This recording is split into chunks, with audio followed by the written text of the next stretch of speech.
Wai ni kan waye ba wa matan aure shawaran cewa idan suna faɗa da mijinsu su daina kwana da shi wuri guda. Waye ba ku wannan gurɓatacciyar shawara? To shawara kyauta, idan kin ga dama ki ɗauka ki amfani da shi, in kin kiki zidda daga inda kika saurari bidiyo na ki huce. Wa ya gaya miki ana barin abokin gaba ya huta?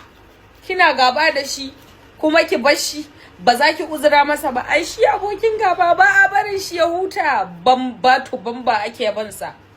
Ki bar shi ya kwana shi kadai.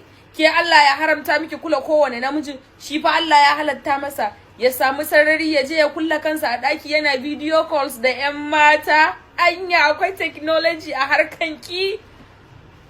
Waye ba sai ka ce mahaukaciya ce ta yi babbar kawa a auren mahaifiyarki? Wannan ai wauta ce.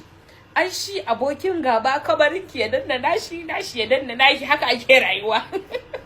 Babar su kun sa miki bakin ciki za su yi bamba to bamba, back to back zaki dinga bin shi. Ba a magana amma kuma babu sarari, haka ake musu.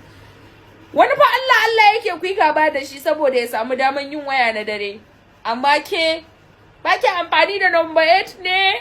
To ku ci gaba da basu dama. Ba ruwanmu wallahi, ku ci gaba da basu dama in ba ku ɗau shawara ba. Haka kurin.